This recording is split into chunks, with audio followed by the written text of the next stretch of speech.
Salut à tous, vous ne la connaissez peut-être pas et pourtant nous accueillons avec plaisir Chana Orlik qui est 4e de la liste de Mekomi Tel Aviv, une liste de jeunes pour les jeunes, pour tous aussi, mais en tout cas ils portent des préoccupations qui intéressent la jeunesse à Tel Aviv. Ils sont nombreux pourtant au conseil municipal, il n'y a pas de jeunes de leur âge qui siègent, ils aimeraient changer les choses. Elle a des chances de rentrer au conseil, paraît-il. On va voir si ça se vérifie. En tout cas, on lui souhaite bonne chance. On est ravis de l'accueillir. Salut, Chana. Bonjour, merci d'avoir. De rien. Alors, des questions classiques, puisque nous les avons posées à tous les candidats francophones. Donc, on va commencer par une question sur l'emploi. Comment arrive-t-on à accompagner tous les Olim de Tel Aviv en termes d'emploi ? Alors, c'est une bonne question, évidemment, parce que l'emploi, c'est ce qui fait qu'on reste ou qu'on s'en va. Ou qu'on s'en va. Je pense qu'on l'a tous réalisé très vite. Plusieurs choses. Ce qu'on a réalisé par des études, c'est que plus de 70% des Israéliens trouvent un travail grâce à leur réseau. C'est-à-dire que c'est pas sur les sites de recherche d'emploi, c'est pas sur les petites annonces, c'est pas sur Facebook, c'est vraiment que par quelqu'un qui nous recommande. Ça, effectivement. Chaver, Mevi, Chaver. Exactement. Et ça, c'est un problème pour nous les Olim. C'est un problème parce que moi, je le vois. Tous les jobs que j'ai eus au sein de la société israélienne en hébreu, depuis que j'ai fait mon alia, c'est des postes où on m'a recommandé, où quelqu'un m'a dit « Ah, Chana, j'ai un job pour toi ». Et ça, c'est très problématique, surtout dans notre mentalité de Français, où pour nous, c'est la démocratie, la méritocratie, et évidemment, bon, l'entraide, etc., c'est important pour nous, mais c'est pas comme ça. Alors, il faut quand même préciser que tu parles de méritocratie. La société israélienne est quand même une société où la méritocratie a sa place, parce que une fois qu'on rentre, ok, on est recommandé, mais si on ne fait pas l'affaire, on ne reste pas. Ça, c'est quelque chose qui est vraiment super. Ouais. Pour nous, le problème, c'est de rentrer. C'est ça. Je pense que c'est ça. Plusieurs choses. Je pense que la première chose, c'est ça. Il faut développer des réseaux. Une des idées qu'on a pour Mekomi, qui est pour les Olim et pour les jeunes en général, c'est de développer des endroits pour les entrepreneurs, pour les gens qui cherchent du travail, pour les jeunes qui veulent étudier, qui ne seraient pas en fait dans une bibliothèque ou dans ce qu'on a à Tel Aviv, qui est Mazeteisha, qui est un centre pour les jeunes où en fait on va venir étudier là, mais qui seraient en fait partout dans la ville, des accords avec des startups, avec des entreprises où en fait ils vont nous louer leur salle de conférence, leur bureau de telle à telle heure, où en fait du coup moi si je travaille, je sais pas, je vais vous dire je suis comptable et je cherche du travail, eh bien je vais pouvoir trouver sur la carte, sur l'application un bureau donc on créerait aussi une application, c'est ça non, l'application de la ville, elle existe. Sur l'application de la ville, catastrophique, d'accord. Mais elle existe. On changerait l'application de la ville. Voilà, où en fait on peut voir, ok, j'ai demain de 17h à 20h un créneau, et ben je vais aller travailler là-bas et puis je vais aller frapper à la porte et me présenter.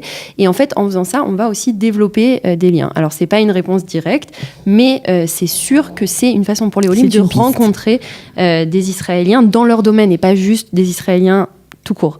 Ça, c'est une des idées qu'on a.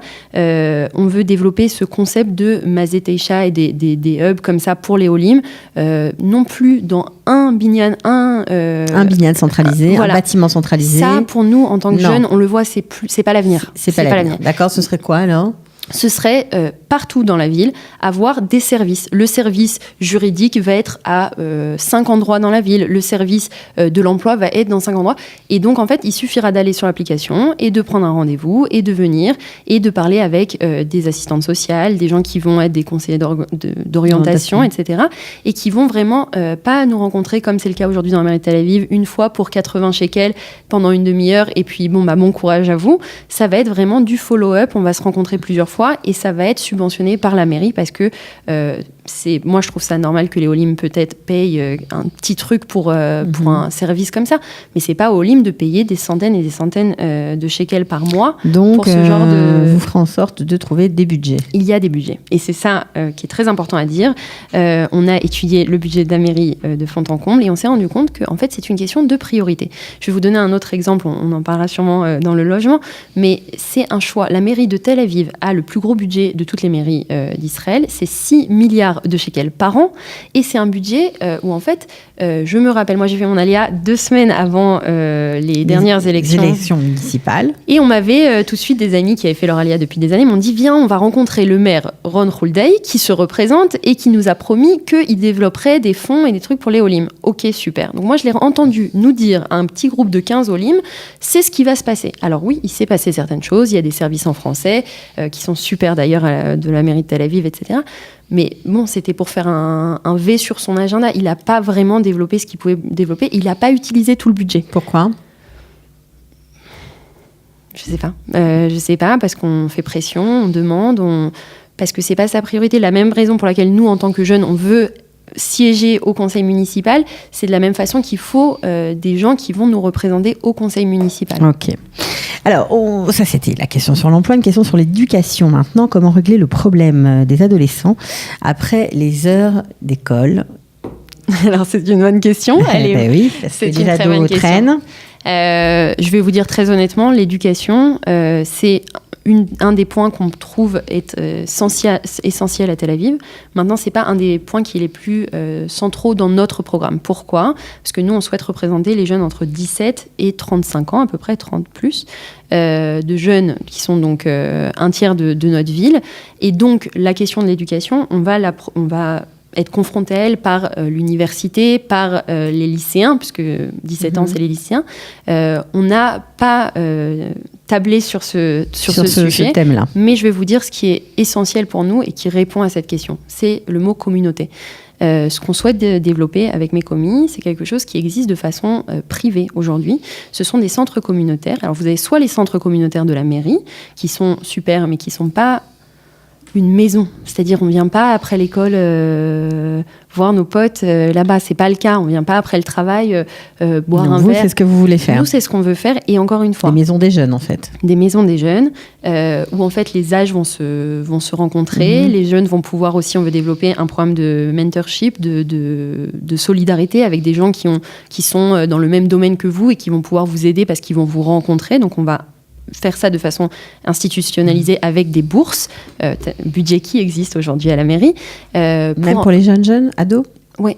D'accord. Oui. Et d'ailleurs, ça, on l'a vérifié parce que c'est Assaf Zamir qui se présente à la mairie qui avait le TIC, le sujet de l'éducation. Et donc, on sait que c'est quelque chose, il a fait des choses très bien, et on sait que c'est une des choses qui est possible. La mairie de Tel Aviv peut faire des accords et donner des bourses. C'est une des choses qu'elle peut faire de façon légale. Il y a un budget pour ça. Et donc, c'est juste à nous, en fait, de pousser au conseil municipal pour dire où est-ce qu'on veut. Et donc, pour les jeunes, c'est très important. Pour donner des bourses pour des Olim. Voilà, exactement. Ok. Question sur le logement. Il n'y a pas de merkaz klita pour les familles dans la plupart des villes d'Israël. Certains existent, mais pas partout. Que feriez-vous pour faciliter l'accès au logement aux Olim Hadashim ? Le problème du logement, je vais parler de Tel Aviv parce que c'est ce que je connais. De Tel Aviv, mais c'est ce qui nous intéresse. C'est une catastrophe. Et en fait, ce qu'on nous répond souvent sur le sujet du logement, c'est que tout est bloqué au niveau national. C'est la Knesset qui doit passer des lois. C'est faux. Il y a beaucoup de choses que le niveau local peut faire. Il y a une chose que le niveau local ne peut pas faire, c'est changer les prix. Et ça, il faut l'accepter. Je ne vais pas vous mentir, je ne vais pas vous dire on va faire baisser les prix des loyers, ce n'est pas possible. Maintenant, ce qui est possible, c'est il y a des centaines de bâtiments publics de la mairie de Tel Aviv vides à l'heure qu'il est. Des bâtiments entiers. C'est inacceptable que ces bâtiments ne soient pas transformés en logements, des logements accessibles à des prix... un loyer modéré, des petits appartements. Aujourd'hui, 70% des habitants de Tel Aviv vivent dans des ménages de 1 ou 2 personnes. La moyenne, c'est 2,2 personnes par ménage à Tel Aviv. 20% seulement des appartements sur Tel Aviv sont des appartements qui sont entre 30 et 60 mètres carrés. Des appartements petits, des studios ou des 2 pièces, 3 pièces. C'est complètement illégal aussi parce que la moyenne des appartements à Tel Aviv, accrochez-vous bien, c'est invraisemblable, c'est 140 mètres carrés. La moyenne des appartements. Mais sauf que les propriétaires, qu'est-ce qu'ils font ? Ils séparent leur appartement en 150, 160 mètres carrés, en 3 appartements pour gagner plus d'argent. Et du coup, les familles, les jeunes ne trouvent pas de place. Et ça, c'est quelque chose que dont les Olim souffrent, dont les jeunes souffrent à Tel Aviv. Et donc, si on change ces deux choses, on applique la loi qui existe que les propriétaires ne peuvent pas diviser leurs appartements, ils ne peuvent pas prendre des loyers excessifs pour ça. Plus on utilise ces bâtiments existants, c'est absurde. Enfin, moi, j'en ai visité. C'est absurde. On pourrait construire des merkazim klita et donner une place à un prix normal à des familles, à des jeunes, à des olim. Donc, vous êtes pour la construction d'un merkaz klita à Tel Aviv? Je ne suis pas pour la construction. Je veux qu'on l'intègre. Pour adapter. Oui, mais c'est une différence parce qu'encore une fois, on est réaliste. Il n'y a pas de budget. Le budget, avant que le budget change, donc c'est transformer des bâtiments vides en merkaz klita. Ok. Au niveau de la communauté, il y a énormément de communautés francophones. Je ne sais pas si c'est le cas chez vous, qui prient dans des parkings ou dans des locaux inadaptés. Est-ce que vous avez une idée sur ce sujet et qu'est-ce que vous comptez faire avec Mekomi? Alors, c'est pas un des sujets qu'on a traité. Je vais être très honnête avec vous. Maintenant, pour moi, c'est encore une fois une question de respect, une question de tolérance envers... on est quand même en Israël. Donc, si en tant que juif en Israël, on est traité de cette façon-là, c'est qu'au niveau local, il y a un problème. C'est pour ça qu'à Mekomi, la façon dont on travaille, depuis maintenant 1 an et demi, on travaille avec des communautés, c'est-à-dire des cercles de travail. On se réunit une fois par mois, une fois tous les 2 mois, et le shetar, ce qui se passe, le terrain, nous remonte et les problèmes et les solutions que eux ils veulent. Ensuite, on va voir des experts et on ramène ces solutions et ces problèmes et on travaille avec des gens qui vraiment dont c'est la profession et qui ont cette expérience pour nous dire quelles sont les solutions faisables et non faisable et qu'est-ce qu'on peut proposer. Et donc, je pense que ça, c'est un des sujets où je vais être très honnête avec vous, je n'étais même pas consciente, je ne le savais pas. Donc, c'est quand même aberrant que quelqu'un qui travaille dans le domaine de la politique locale n'en ait même pas entendu parler.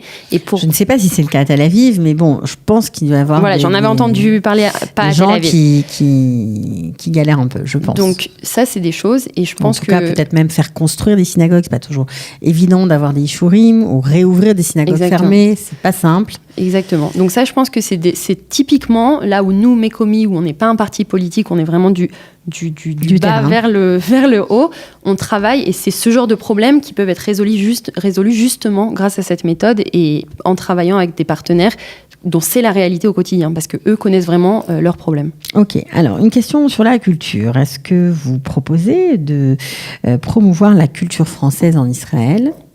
Voilà. Est-ce que et comment? Oui. La culture française et la culture en général et les cultures. C'est-à-dire que nous, on trouve que ce qui fait la beauté d'Israël et la beauté de Tel Aviv, c'est la diversité et les holim.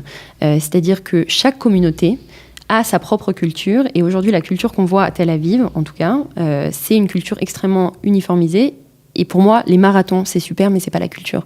Et aujourd'hui, la culture qu'on nous offre à Tel Aviv, c'est cette culture internationale, sans goût ni couleur ni rien. Sans âme, et qui fait de l'argent. Et aujourd'hui, on en a marre. Nous, en tant que Olim, on a envie de voir notre réalité, on a envie de voir ce qu'on aimait de la France, qu'on aime de la France, qu'on aime de notre éducation et de notre culture dans notre quotidien.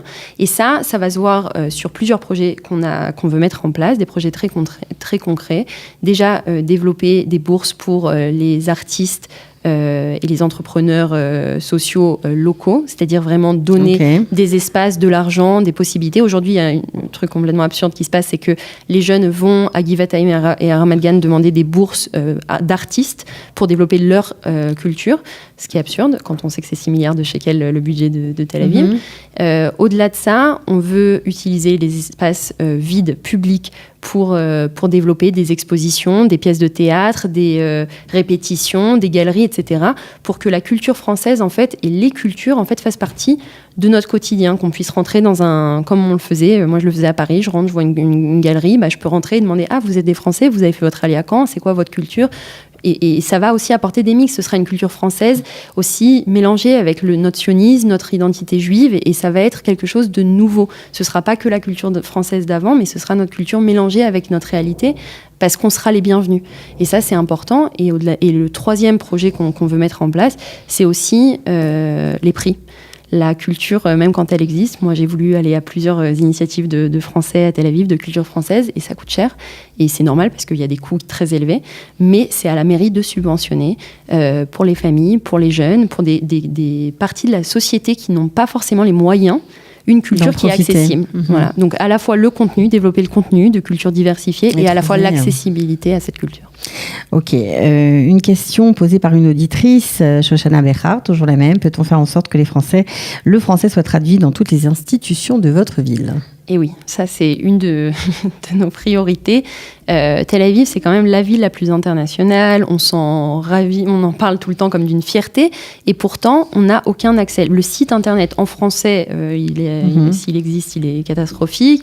Nous, ce qu'on veut faire, c'est déjà que tous les résumés de décisions prises par le conseil municipal soient traduites en anglais et en français. Ça, c'est quelque chose qu'on a commencé à faire. Le résumé des... Pas mal. Pas de toutes les rencontres, pas de tous les mois, le conseil municipal se rencontre, de toutes les décisions. C'est une promesse. C'est une promesse. C'est sûr à 100%. D'accord. C'est inacceptable. Et ça veut dire que, évidemment, tous les sikoumim, tous les résumés de toutes les réunions ne peuvent pas être traduits parce que, de toute façon, qui va vraiment lire tous les... Voilà. Mais qu'à la fois ce soit traduit les décisions et qu'il y ait une personne. C'est aussi pour ça qu'on m'a mis numéro 4 sur cette liste, qui est faisable. On n'a pas mis numéro 12. Pour que, on a nos numéros de téléphone sur nos flyers ici et que les gens puissent vraiment la démocratie directe. C'est-à-dire, Shana est notre représentante au conseil municipal. On va l'appeler, on va lui dire nos problèmes, on va lui demander ce qui s'est passé. Oui, je ne vais pas lire 200 pages de résumé, mais Shana peut peut-être nous envoyer ça. On va publier sur Facebook des résumés de ce qui se passe, des problèmes, des arguments aussi qui sont faits de tous les côtés. Et ça, c'est vraiment un engagement qu'on a pris parce qu'on ne peut pas se vanter d'être une ville qui accueille les Olim, de la ville la plus internationale, etc. et ne rien donner en échange. Il faut prendre ses responsabilités et il faut que les institutions soient accessibles à tous. Et c'est pour ça aussi que je vous parlais d'application, parce que l'application, ça va être une application qui va être au quotidien. Et aussi un autre truc très important. On va faire des sirtonim, on va faire des petites vidéos de 1 à 2 minutes qui vont être explicatives de toute la bureaucratie. Comment déplacer sa Teudat Zehut, développer son Arnona, même par rapport au Misrad Apnim, etc. Donc même ce qui est au niveau national, on va utiliser le fait qu'on est jeune et dynamique et une smart city, etc. Et vous n'aurez plus à poser la question 50 fois, vous n'aurez plus à payer quelqu'un qui doit répéter 50 fois la même chose. On pourra, comme on l'a fait pour ces élections, j'ai fait une vidéo où j'explique comment on vote sur le Facebook de Mekomi. On peut trouver en français et en anglais en 2 minutes le contenu, comment on vote, comment on trouve son bureau de vote, quel bulletin pour qui, pourquoi. 2 minutes, vous avez tout compris. Bien fait. Une question justement, puisqu'on parlait de sensibilisation, de participation. Quel est votre message aux anciens immigrants de France, évidemment, pour les sensibiliser aux questions d'Alia et pour les inciter, évidemment, à se mobiliser pour aider les Olim Hadashim, les nouveaux immigrants? Et c'est difficile de répondre parce que pour moi c'est tellement évident. C'est-à-dire, je vous l'avais dit, vous l'avez dit dans ce que je fais aussi. C'est-à-dire, pour moi c'est évident. C'est-à-dire, il y en a pour qui c'est pas évident. Oui, ça je le sais aussi. Il y en a pour qui on s'y sont intégrés. Il faut pas faire. On n'a pas besoin de mettre en avant sa spécificité française. Ils n'y comprennent pas toujours. Moi, c'est aussi pour ça que j'ai rejoint Mekomi. Je voulais pas être sur une liste de Olim français ou de Olim tout court. Pour moi, c'était important. On a besoin de se faire entendre et on se fera pas assez entendre en restant seul. On a besoin de s'unir avec d'autres forces, des partenaires qui ont du pouvoir, qui ont de l'argent et qui ont des réseaux. Et c'est pour ça que je pense que en rentrant dans mes commis, dans des associations, dans des choses qui sont en rapport avec les Olim, mais aussi la société israélienne, c'est notre meilleure chance pour faire bouger les choses, parce que je vous dis, on est un mouvement à mes commis, on n'est pas qu'un parti politique, on est un mouvement, on a à peu près 1200 personnes, 1200 jeunes. 6 mois, je suis la seule Ola pour l'instant. Quand je suis rentrée, j'étais la seule Ola. Aujourd'hui, il y a plus de 50 Olim qui viennent pour le jour des élections, qui viennent nous aider, qui en parlent à leurs amis, parce qu'ils ont trouvé la communauté qui leur manquait, qui est une communauté aussi où on peut être Olé Hadash, Ola Hadasha et israélien. Et comme ça, les 1200 personnes qui rencontrent des Olim Hadashim mais qui ne voient pas les problèmes, qui sont israéliens, qui ont leurs propres problèmes, d'un seul coup, ils sont conscients et ils m'ont mis numéro 4 parce que c'est un signe. C'est un signe que, ok, on ne savait pas, mais maintenant qu'on sait, on ne peut pas laisser faire ces choses-là. Et donc ça, je pense que c'est là qu'on peut trouver notre force. Ok.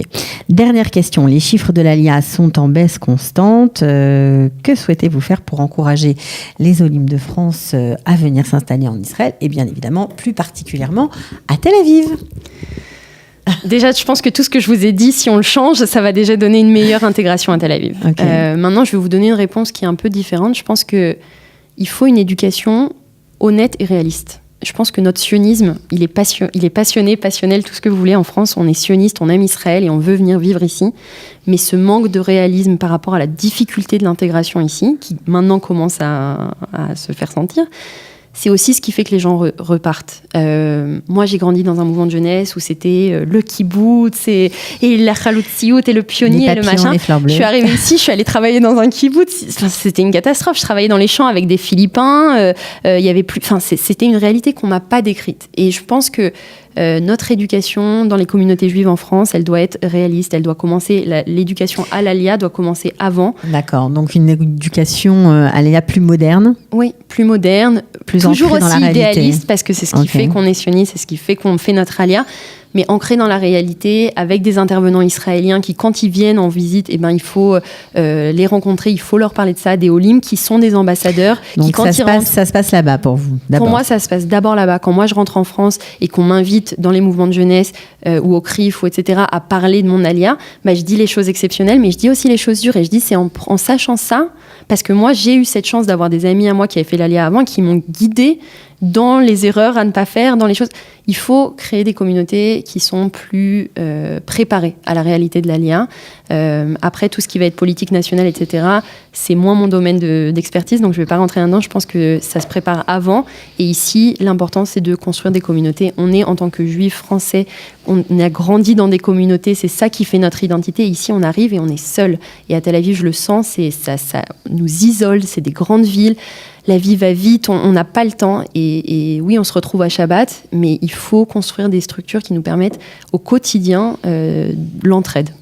Alors, c'était Chana Orlik, 4e sur la liste de Mekomi Tel Aviv, un mouvement politique, social-démocrate, comme elle se plaît à le présenter, un mouvement forcément pour les jeunes. Merci d'être venue. Je vous montre juste ça, au cas où, si vous comptez voter pour nous. On a eu des lettres absolument exceptionnelles. On a eu que les lettres Sophiotes, pour les Olim, c'est une galère. On a eu Tsaf Sophite et Pei Sophite, ce qui vous prouve bien comment la mairie de Tel Aviv gère les jeunes aujourd'hui. On a eu tous les Sophiotes. Les deux lettres de la fin, il faut réviser votre alphabet pour voter. Exactement. Merci beaucoup. Merci. À bientôt. Ciao.